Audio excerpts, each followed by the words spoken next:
Welcome back, everyone. So we've had a huge day today and the fun hasn't concluded yet, and nor has the learning. So the next speaker is Tim Cotter. Now, we know Tim, working with him in Orbost and District, and he can now be found in the Orbost region. And today, Tim's going to bring us a presentation about business preparedness and the Quadruple Helix. Without any further ado, I'm going to hand over to you now, Tim. Welcome. Thank you.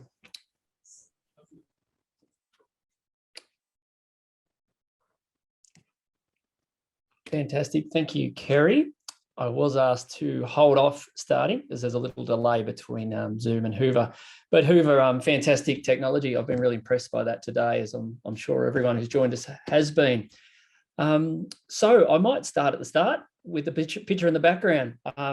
Unfortunately, Wingham couldn't be the host in person for the conference. And I just wanted those at home, and it is a bit hard without you being able to directly speak to me, but maybe in the chat. Gee, I've done well to make it look like Wingham with that background. That could be the Manning River there, and it does look a little Taree-ish as well, but that's the town that I'm now based in, which is Orbost. So Orbost, which is far east Gippsland, that's the Snowy River you'll see running past there, running past the town. The Snowy River runs its way out to the ocean about 10 kilometres down at a town called Marlow. So what's a man from Orbost doing on a online conference for the Ignite Mid-North Coast? Very good question. Well, I had the good fortune of working in the Mid-North Coast for a number of years. Formerly, I worked with Industry within the Federal Department of Industry, and being based in both Tamworth and Newcastle for a number of years, had the good fortune of working with RDA Mid-North Coast, and even got the even better fortune of spending some time with Kerry in terms of providing outreach services to Norfolk Island. So I've had a long engagement with RDA, myself and my former colleague, Natalie Gillum, who will be known to the region. We've both moved on to slightly different roles over the last little while. So today I wanted to give you a bit of an insight into a project that I'm working on in a regional area, not a million miles away, although it is 1,000 kilometres south, but not a million miles away in terms of the makeup of both the industry, some of the demographics, distance from those major markets. And hopefully what you'll learn today is a way that we're approaching regional development and in turn, business preparedness. I did have a sort of, I guess, a cryptic type intro to this topic, which was, let me refresh my memory, business preparedness and the Quadruple Helix. Today's session, I hope you pick up a few new words, some new ways of working, and Quadruple Helix, which whilst an academic term, will be something that you see today to be something that will be useful in your life, in your working life, no matter which sector of I guess the community and the economy you're based in. I've heard a lot today about collaboration, and really that's what the Quadruple Helix is about. It's a way of working that enables collaboration to take place. So I'll tick on to my next slide. Hopefully the technology is working okay at your end. So we've seen where I'm based at, and here's just a bit of an intro. So the quote I provided for this session was, "Life is what happens to us while we're making other plans." And I'm sure that's true for a number of people in terms of the one thing most people say when, "How are you?" It's busy. And often not only days, but months and years can escape. And the project that I'm going to talk to you about today, being transition, in particular industry transition, really critical that work's done early on. And I'll talk you through an approach to the way that we're going about it down here in Orbost and District. So there's the website details if you did want to touch base on the project, and obviously my details there. So let's work through what I hope to cover for you today. I am going to give you a bit of a project overview. We'll talk about hopefully a new term that you'll get some understanding of, which is regional context analysis. We'll talk about some of the findings that we've uncovered through that analysis work, talk through some of the ways we've gone around community outreach, the result of that being a range of possible innovation opportunities for this district, which I feel may be relevant to areas that are viewing today. We'll talk you through those 5 innovation opportunities that have emerged, and these are at the sort of sector level at this stage. But the concept is that there will be business preparedness in terms of transition that will cascade out of these larger innovation opportunities that we've identified. I'll talk to you about other current projects and initiatives in this part of the world, and then a little bit of where to from here with the project. Before I go any further, I will say the Zoom platform, of which is now a little bit like a Google or an Esky. It's just a word, a Zoom. I remember my colleague, as I mentioned earlier, Natalie Gillum, she'd often say to me, I'm going to have a Zoom with Kerry. And I'd say, well, that sounds good. You enjoy that Zoom. This was in the time before COVID-19 or coronavirus. And so Kerry, as an early innovator of Zoom, enabled things like this. And the way that we worked, or Natalie in particular worked it on the Mid-North Coast, was we were both based in Newcastle, providing outreach support to businesses, in particular around grants and assistance. And this function that Zoom provides us with today, and obviously a couple of years ago, was the fact that Natalie didn't have to get in the car and drive the 3 or 4 hours or more up to Yamba at the northernmost tip, and engage with business owners who are busy people who have time and particular needs, and that they don't have many hours in every day. So what Kerry was able to do through the Zoom platform is a bit what's happening today. We can get a range of people to engage on a topic, and for me, without leaving my office, and for others, doing it on their time, on their device, and getting what they need to be able to continue. So, really keen to engage on the platform today. Obviously, the chat is there on Hoover, and hopefully we have some time for some Q&A. So I'll continue on in terms of the presentation. So here's a little bit of insight. I made the map so we could obviously include the Coffs and Port Macquarie parts of the world. You've then got down to Sydney, you then get down to Melbourne. You'll see Geelong and Dandenong to the east and west of Melbourne. Well, if you imagine you're on a journey and you start to head out of Melbourne, you hit Dandenong, you then might get as far as sort of Latrobe Valley, being Traralgon and Morwell. You might get a bit further and you go to Sale. You go another hour, you get to Bensdale. Keep going, you might get to Lakes Entrance. Keep going, you get to Mallacoota, and I'll say you've gone too far. Come back about an hour from Mallacoota, and you've got Orbost. So Orbost, as you can see on the map in the right-hand corner there, a small town, around about 3,000 people here in Orbost, surrounded by some really wonderful natural environment and assets. Marlow down there on the coast where the Snowy River meets the ocean. You've got Cape Conran, a fabulous coastal tourism destination. Bem River, a fishing treat, and you've got Beepalong and its farmland that surrounds the district. On the bottom right there, you'll just get a bit of an insight in the fact that we're really carved out of a major forested area. The forested area was unfortunately hit by the Black Summer bushfires several years ago. Right on the doorstep there is Orbost and surrounds, which is a predominantly an agricultural zone, formerly a major timber town. Think Wauchope in your part of the world in terms of harvest and haulage of timber products. The reason I'm back in Orbost and the reason I now live here is the role I'm doing now, which is around the Victorian government's forestry timber industry plan. What that is a transition away from the harvesting of native timber.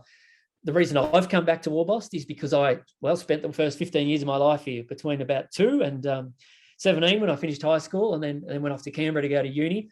I grew up in Orbost, so I've got a lot of love for the town, and must admit, like most returners, never thought I'd be back. But a role became available when I was here actually at Christmas time, having a holiday with my family, and that role really struck a chord in terms of the transition of this community. So what it means is that we're the first town or pilot community to be going through what's known as a local development strategy. There's going to be 11 towns across Victoria which are looking to really take their future into their own hands in terms of forestry plan transition fund. So there's been some funding made available to fund my position and some of the project activities that we work towards. And what we're really looking here is sustainable, ongoing employment opportunities for the community based around that transition away from native timber. So what I'm going to work through the first few slides is, the theory or the academics behind the way that we do our work. And then what I want to really drill into is you as a business owner, or maybe you're an economic development practitioner, or really from any sector within what you'll know to be the Quadruple Helix, there is a way for you to engage yourself in regional development. And that's probably why you're on the line today, because you're interested not only in your own business or organisation success, but the region's success. And that's really what this project is established to try to do. So this is broadly, and I'll let you read the slide, but there's 4 key stages here. For us, it was the host agency was selected, being the local business chamber, who employ me as the project manager for this project. Stage 2, which is the work I did in the first 100 days, and I started here in March. So the first 100 days was do a range of desktop analysis and interviews. And what we're trying to do there in engaging is to identify innovation opportunities for our region, realistic opportunities that our region can take up and make sustainable and have competitive advantage in. So we're really looking at areas of strength that we can grow. As I move through the presentation today, you'll see some ways that we've engaged with the community and really pleasingly had some strong engagement. We fell into, like most, a lockdown period there, so it was a little harder for us to do the face-to-face, but we took the locked up phase to do some community engagement and really some policy engagement with those people within local, state and federal agencies that we could engage with over video to try and get them engaged in this project. What's going to happen over time is we're going to have, through the entrepreneurial discovery phase, there'll be steering groups established. We'll be seeking external advice where needed. Our project plans and our pilots will be underway. And as our strategy starts to hit the ground, we'll start to see plans completed, actual strategies completed. We'll see applications going into the funding that's on offer. And we'll be teasing out sources of both private and public investment into those innovation opportunities. The next slide, which is, as I've termed, or not me, but as I've put forward, the Quadruple Helix or the Q4. So the Quadruple Helix is as you see on the graphic there, the culmination of business and industry, government at all levels, community and education and training coming together around the development of innovation proposals. This particular approach, known as Smart Specialisation Strategy, really brings together those regional areas of strength to enable both innovation and diversification. And what we're looking for here is those sustained development of new technologies, services, products and businesses. And we're looking at social, economic and environmental benefits. And for us, aligning to the Sustainable Development Goals of the UN are really a sort of a light on the hill for us in terms of the way that we're going about this project. This is, again, another, I guess, an academic version of the way that we're going through this project and this process. I won't the slides are available on Hoover for you to be able to work at your own pace and via our website, but this gives you a bit of an insight into where we're at with the project. We've completed our regional context analysis piece, of which I'll show you the way we went about that and what we've ended up with. We're now going to be really drilling into that innovation piece in terms of the strengths and weaknesses and those themes and areas of competitive advantage for our region. Over the next month, we're going to be, in a face-to-face manner, be able to run what are known as EDP workshops, or entrepreneurial discovery process workshops. And they critically are bringing together the four sectors being the Quadruple Helix. So we'll bring all of those players to the table. What will come out of the back of that is a series of innovation groups who will be working to co-design and collaborate on a series of inquiry tasks to really figure out, do we have something of value worth developing in the district? Those innovation groups and project teams will form and test the value propositions and competitive advantage, really testing feasibility. And what we'll look to do is activate those business cases. We should have, over the coming 12 months, a series of investment proposals for development of industry in the Orbost and District region. Again, a graphic just to demonstrate in terms of the particular phase of this smart specialisation strategy work. We're at the start here, we're at the discover phase. What we'll move through, obviously, is the define, the develop and the deliver, as we've just discussed. This way of working, this collaborative way of working, comes out of a strategy known, as I've said, the S3, being the Smart Specialisation Strategy. It's a way of working that's been in development in the EU, the Europe regions, for over a decade now, and it's tied to funding that's provided by the EU around their economic development and innovation work. Here in Australia, the basis of this, the Hunter region dug into this for a little while there at the RDA. But the next best has been, or next cab off the rank, was the Latrobe Valley Authority. The Latrobe Valley Authority were developed by the Victorian government to help with the transition of the valley in response to both power station and coal industry transformation. they looked around the world for the best possible methodology in terms of finding realistic transition opportunities for those districts. And they've been working for 2 to 3 years now in the Latrobe Valley, and they've identified 4 sectors that they're really now moving through the define, the develop, and the deliver phases. So they're looking at visitor economy, they're looking at health and wellbeing, they're looking at renewable energy, and they're looking at food and fibre. So they've had a series of projects that they're working through at present. And if you'd like some more information on that, Latrobe Valley Authority, LVA, website has some good insight into that project. So off the back of that work, it was decided that this timber industry forestry transition plan, that these towns might benefit from a similar process. And that, as we've discussed, starts with the regional context analysis. The sort of work here is the statistical profile work we got done from RemPlan. We dug into at least a decade's worth of existing plans and reports. We held a series of interviews and conversations with key stakeholders across that quadruple helix. And what we're targeting there is a focus on those assets on which innovation opportunities can build. In the first 100 days or so, in this district, and my district's a lot smaller than I used to work. I used to work from sort of Central Coast to North Coast when I was on the coast. When I was in Tamworth, I had the whole of inland New South Wales across to the coast. This is a smaller area. We're talking, even it's about half an LGA. So it really gets me to do some intensive exploration. From probably north to south and east to west, we're talking, only 50 to 60 kilometres, which is, for me, keeps me out of the car a bit more, which is fantastic, but really gets me to dig in deep on the opportunities. We've ended up getting up about just over about 100 interviews, and those interviews, I'll say, weren't in my office at my desk.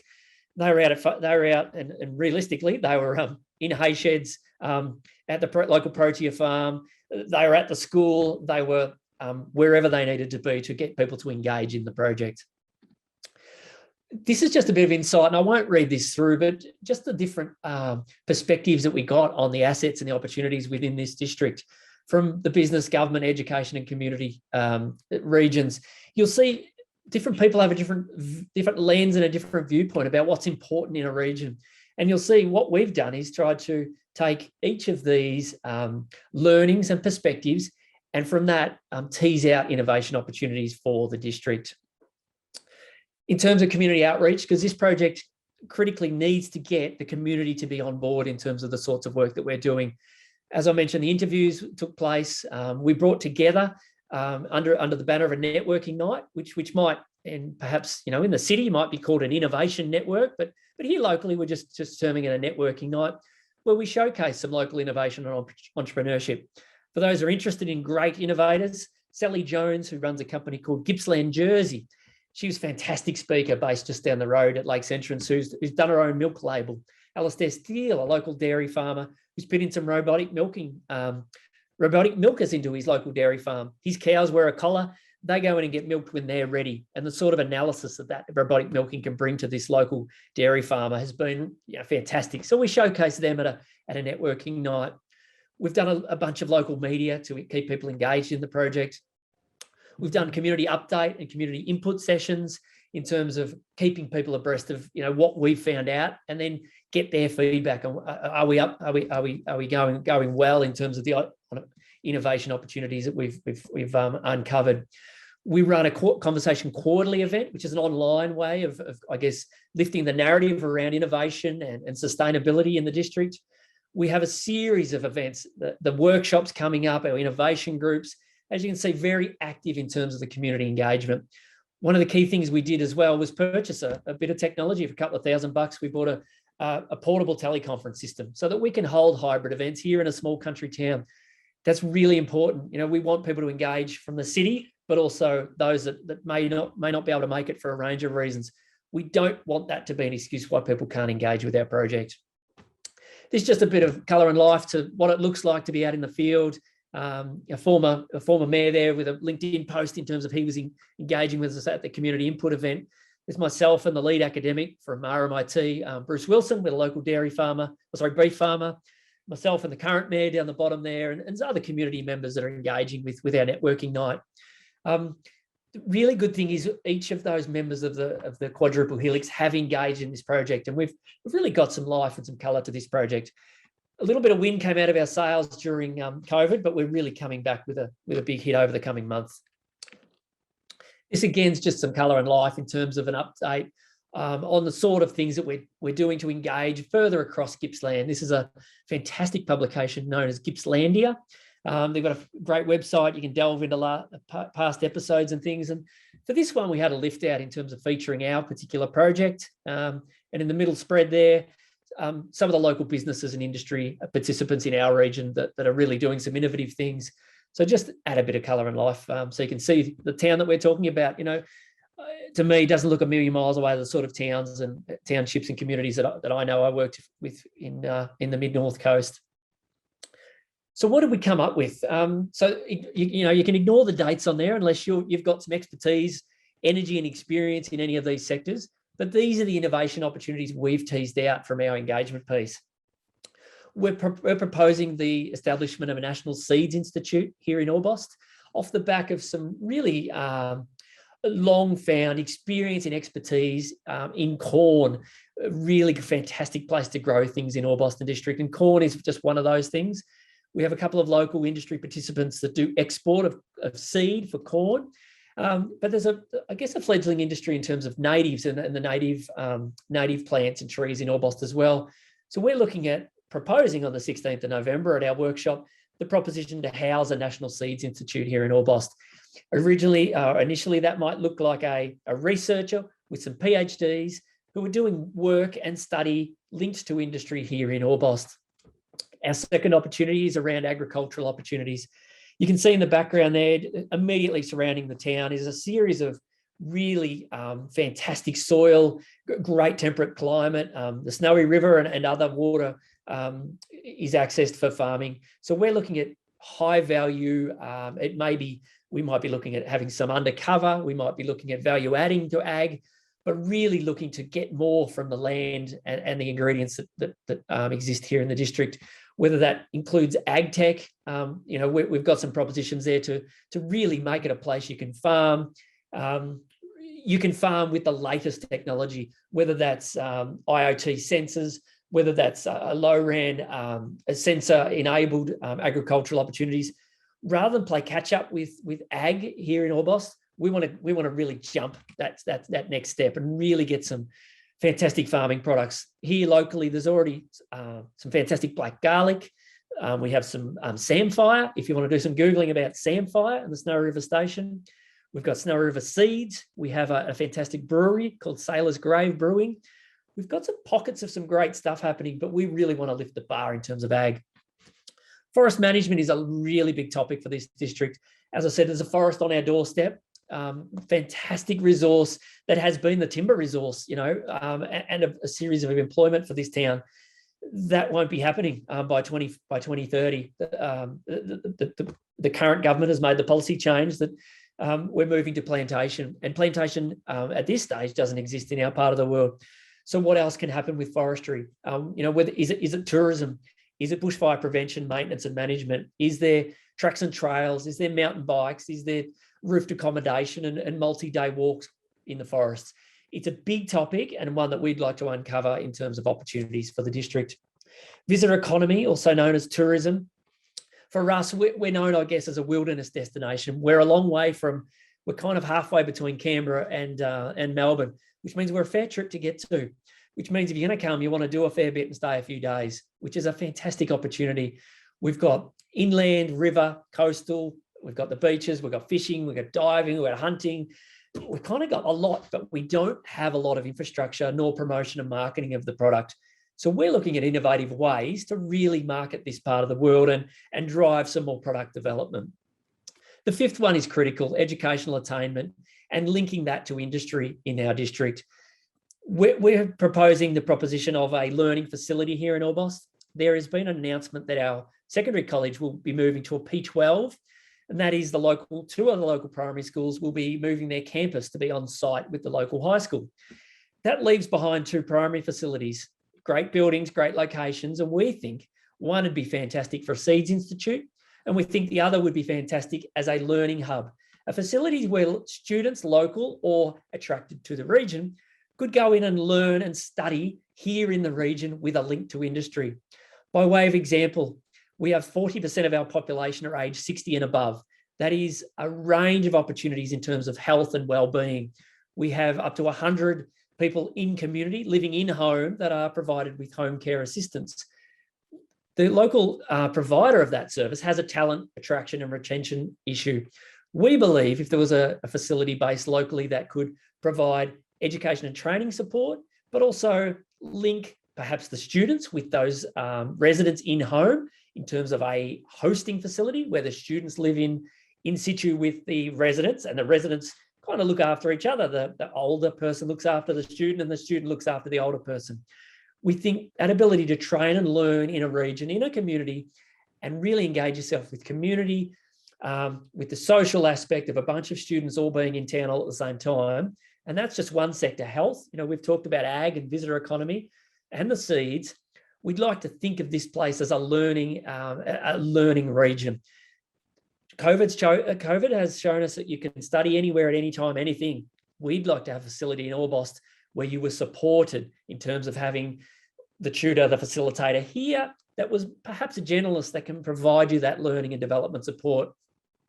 Educational attainment in this town and region needs to lift, and sending people several hours out of town to go and study hasn't worked and doesn't work. So for us, that could be the year 2 option, as in the year 14. But for the year 13, we'd like to think there was trades training, undergrad and potentially postgrad opportunities to live and study and work within the town that you grew up in, or come and explore a fantastic town.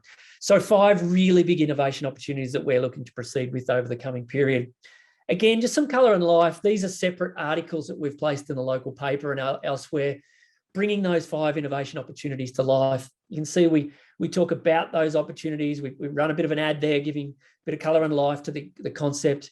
So the first one being the Seeds Institute. We then move on to the agricultural opportunities. I'll move through the next slides. Future forest management and coastal parks. Again, we talk about what that might mean for this district. Just moving through, this is our P to Bachelor or P13 plus educational precinct. And that's the local primary, 2 primary principals and the secondary principal that are going to be on the one campus shortly. Gee, we'd love to engage with them and really get that 13th year humming in this district. And there's our 5th one being in terms of the visitor economy and some works around tracks and trail. But more than that, there's really a wilderness opportunity in terms of the tourism potential. So what does that mean for business preparedness? It means there is business opportunities off the back of each of those ones that we've identified. What I'm going to go through now is a bunch of current projects and initiatives that are taking place in this district that, again, will be catalysts for business opportunities. An earlier speaker did a really fantastic job, and he talked about getting himself ready for 2023. That's fantastic. He talked about how long that once you take away the weekends and the public holidays and the Christmas, how many weeks is it till 2023 rolls along? This is the sort of preparedness that a business needs to do. And this is the sort of preparedness our region is undertaking at present. We've got a timeline of 2030, up to 10% on current stats won't be able to engage themselves within the timber industry. So we need to be finding new opportunities for this region. And some of those opportunities that we're putting forward, we believe, will have industry employment opportunities, but not just publicly funded. We believe private sector should be looking at those opportunities. And I know in the North Coast, there are a range of opportunities, whether it's public infrastructure, whether it's new and innovative ways to work, getting yourself prepared for those and really thinking about what could be the game changer in my industry, in my sector, in my business. That's the sort of stuff that, well, it excites me, as you can hear, but it should excite you in your business. And these good ideas can come from anywhere. It might be overseas travel, and that can happen again. It might be something you've picked up in today's presentation. It might be from one of the other speakers. It might be from engaging at conferences or reading the very latest within your sector. It's always important. Innovation is always the answer to keep yourself innovating. Now, some of these names won't mean much to you on the line, but Sailors Grove Brewing, by all means, follow them online. Fantastic local company, are about to do a major development in terms of what they're calling Junetown. Really popular export quality brewer based here in Orbost that's going to have this new site. We're working presently on a collective malting and distilling facility. That is a social enterprise facility where you grow the barley here in the district, and then you malt it in the district, and then you provide it to Sailor's Grave. But the concept is we act like a magnet to attract other business to the district to use that malt. The Snowy Rail Bridge, which is a historic bridge that makes its way into the town, has fallen into disrepair. That's going to be rehabilitated, redeveloped, and brought back to life to be the end of the East Gippsland Rail Trail, which comes all the way from Bensdale. 100-kilometre rail trail, has its finale here in Orbost, utilising the Snowy Rail Bridge. A couple of walks that are currently doing feasibility, the Carrowjingalong Coastal Wilderness Walk and the Cedar Summit, utilising that fantastic forest and coastal areas. We've got a bicycle path being built from Marlow to Conneran. We have the cabins being redeveloped, Forest Park, which is the sort of gateway into our town, the butter factory, historic old butter factory, of which I know there's a number in the North Coast, finally being redeveloped. We've got a new boat ramp. We've got a boat shed. And can I tell you, a lot of this is off the back of bushfire recovery. Whilst Orbost wasn't flame affected, the surrounding region and districts, we did have a loss of, fortunately no loss of life, but a loss of buildings and houses and things. So there were granting opportunities and development opportunities. And that's really going into, as you can see, a range of hopefully infrastructure and visitor economy to really assist the transition of Orbost and District. I haven't kept a great eye on time, but I know I'm getting close. So I'll wrap up with the last two slides that I've got. Where to from here for this project? We move into those dates you saw earlier in terms of our workshops, where we bring that quadruple helix together. Out of those, hopefully we find some value propositions, and we have innovation groups formed. Coming up for me is a networking night where we again reconnect with the quadruple helix, and in particular the community engagement, bringing community on the journey of this transition piece, which if you're not aware of what it is and you don't know what's happening, can be a little bit fearful, and you can have your suspicions. You know, it's a big move for a town to go from, you know, when I grew up in this town as a youngster, it was a logging town, I can tell you that. It would have been a very large proportion of the community being the mills, harvest and haulage and other support services would have been timber related.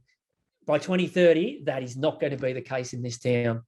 We'll continue with conversation quarterly, and with that piece, we really call to our partners, and they are RMIT, the University of Melbourne, and La Trobe Valley Authority, who have had experience with the smart specialisation strategy, and for us have been that intellectual prowess to in effect bottle my enthusiasm and outreach skills with the really hardcore academic thinking that comes to making this project hopefully a success. For me and the work of the Victorian, the transition team, there'll be 10 additional transition towns coming on over the coming months. And those for East Gippsland being Orbost, of which I've been working on. We're going to see Swifts Creek and Now, small timber communities going through the same process in terms of development and the same methodology. And you can see there are a range of other towns working through this same process under the auspice of a project manager. Orbost being the pilot means we're the first, and part of the reason I wanted to jump on today was to give you some insight into this project and hopefully show you that there maybe is a different way to go about development, and for a business, a way to prepare yourself in terms of your future and your innovation ambitions. What does success look like for our project? And you know, what does it look like for any region that's looking in development of their own business or their own regional development opportunities? For us, it's firm level innovation needs to rise. And a regional innovation system, we're looking at developing that. It really is disjointed. It's in its infancy. We have some great people doing great things, but when they join up and collaborate, that's really when the great stuff happens. We'll be looking at an increase in the number of new businesses activating value propositions, obviously some funding and alignment aligned to those value props, increasing jobs and training, capability and innovation and entrepreneurship. The number of Q Helix participants that we've got, are we doing field trips and workshops? Are we proceeding with new innovation proposals? Are we doing, you know, I know skills audits in the Mid-North Coast has been an area of focus, and alignment to sustainable development goals. Making these opportunities sustainable for us is really, really critical. So hopefully I said in my spiel, I'd want to teach you a few things and give you a bit of an insight into a project. So I did say, are you preparing your region, community or business for the future? Do you know your areas of competitive advantage? What could the following acronyms EU, S3, Q4 and SDGs mean for your future preparedness and viability. Well, you know the European Union. You've now got some insight into S3 or smart specialisation strategy. Q4, Quadruple Helix, the bringing together of those 4 sectors of your community. Sustainable development goals and how thinking locally to acting globally, I got it mixed around. Do what you can locally to enable global goals to take place. And lastly, Far East Gippsland, hopefully you've been introduced. The Snowy River, we've got the oceans, the mountains, and some fantastic wilderness. I did my best to think about Orbost and this part of the world and what it might look like in the mid-north coast. And this is the best I could come up with. It's a bit like Taree. Marlowe's a bit like Foster. You know, it's a bit like Warhope. It's a bit like Ballingen. It's got a bit of Southwest Rocks and a bit of Sawtell. I'd like to think we've taken the best of those type of communities. And over the next decade or so, you know, you might feel like driving 1,000 Ks south and seeing what we're doing down here in Orbost and District. So the project known as the Future of Orbost and District project is one that I'm really proud to lead with a number of partners. I really hope that you've enjoyed today's session. Follow us if you're interested through our website, and part of my role is to tell people about the project, but also to engage people far and wide. If you think you could assist us with the development of any of those proposals, please touch base. As I said, we've got a video conference system and we're not afraid to use it. So if you want to join us at one of those workshops, please get in touch. But for now, I think my timing's okay. I'll finish up and thank you for the opportunity. Thanks so much, Tim. I would take a chance to say that you spoke of your community like almost only a returner can. And I completely understand what that's like to return back to your hometown and absolutely become immersed in it and love everything about it. I love that you just delivered to us a smorgasbord of locally grown solutions, some of them absolutely literally, and describing how you removed barriers, built on what's there, had a range of entry points for people, and also how you embrace innovation. And I really enjoyed that quote that you used as well, innovation is always the answer. That would be something that I'd really enjoy teasing out a little bit more on our Business Preparedness Day as well. So we'll definitely get some information from you, Tim, about the meetings that you've just invited us along to as well, because it's something I'd really love to promote. Thank you for joining us today. I really appreciate it. It's good to hear what you're doing. No trouble. Thank you. Thank you. So for the audience, we're going to jump over into the next session now, which is with Phil Preston. As you're getting your clicking finger ready to do that, I just want to throw out a bit of a challenge.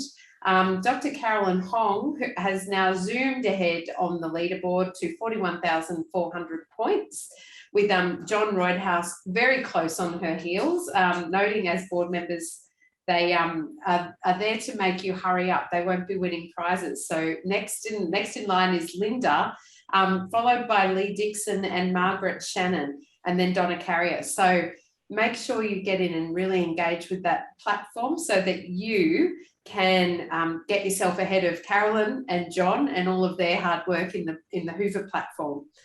So we're going to close off this session now. And again, thanks to Tim. And Phil Preston will be live in just a moment on the next session link. Okay, see you soon.